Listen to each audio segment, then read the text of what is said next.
What's up, ladies and gentlemen? Welcome. Today, we're going to be taking a look at a huge change that I think has pretty well gone overlooked.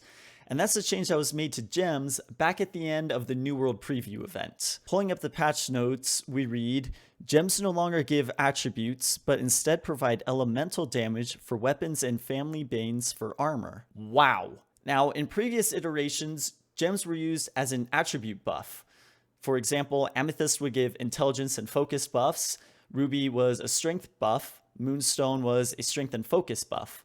Now pivoting to weapons and armor, during preview, if you wanted a certain weapon with an elemental perk, during crafting you could include different resources in an attempt to attune the weapon to the perk you were going for. For example, if you wanted the electrified perk, you would include spark metal. If you wanted the abysmal perk, you'd use an encrypted insignia. And if you wanted the ignited perk, you would use Dragon Glory Stem. And these are all resources that you could gain from either defeating mobs or while you're just out harvesting. Now, this system wasn't just limited to elemental perks either, nor was it limited to weapons. In fact, just about every mob and even every resource that you interact with in New World has the potential of dropping what we might term a perk resource. And this perk resource can then be used during crafting to attune what you're crafting to a particular perk, or in other words, to boost the chances that what you're crafting rolls with the perk that you're wanting. Now, with this update, this system doesn't appear to have been replaced, but it does appear to have been modified a bit. And while we could get into all of the apparent perk changes and how they relate to equipment tiers, I'm just wanting to focus on the gems today in this video. So let's jump back to the change. We need to make a clarification because the wording's a bit off, as family banes are actually weapon perks. And after some digging around, the gems actually don't appear to have anything to do with family banes. Based on video that I was able to review of the Reekwater event, the way this change really should read is something more along the lines of gems no longer give attributes, but instead provide elemental/bonus damage for weapons, or an associated ward for armor. Now, even that patch note isn't perfect, but it's certainly much closer to what we actually observe. Based on the footage that I was able to review of the Reekwater event, we have the following changes. For the gems that give elemental perks, Ruby is of course fire related, giving weapons the ignited perk and armor the fire ward perk. Similarly, Amethyst gives the abyssal perk and armor abyssal ward, and Topaz gives the electrified perk and the lightning ward for armor. Unfortunately, the trend of elemental perks seems to end there. Maybe. You see, the next 6 that I was able to determine perks for, they weren't elemental.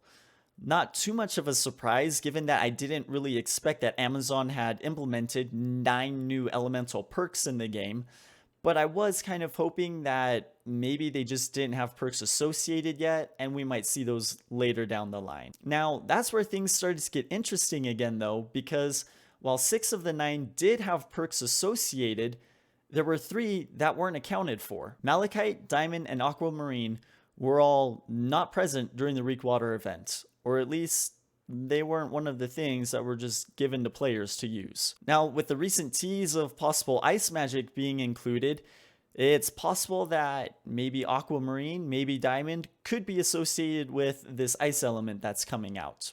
Hopefully. That would leave us with 2 more possible elemental perks that could be included, hopefully before launch. One going to Diamond or Aquamarine, and one going to Malachite. Now, taking a quick look at the 6 that we do have information about, we see that Opal gets the Gambit perk for weapons and the Elemental ward for armor.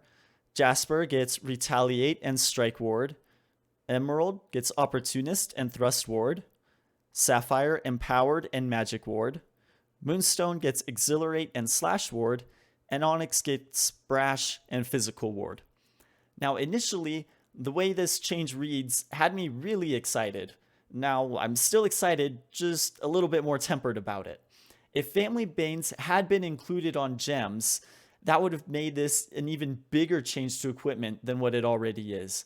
But as it stands, it's still a fairly large and I think exciting change. While I'm not aware of there being any official typing in New World yet, for example, fire damage being more effective against something like an Angry Earth mob, I imagine some type of typing may come into play at some point in the future.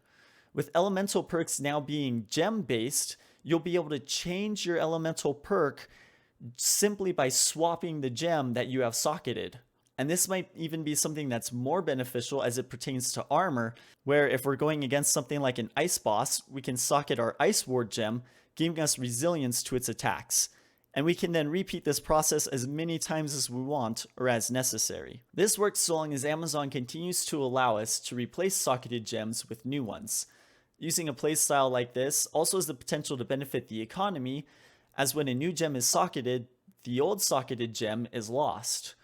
So in order to continue swapping gems, you'll either need to find and cut your own, have someone in your company that's managing that for all of the players in your company, or purchase them from the market. And with that, that'll wrap up this video. Let me know what you think about the changes in the comments below. Are you excited about these? Is this something that you're going to take advantage of?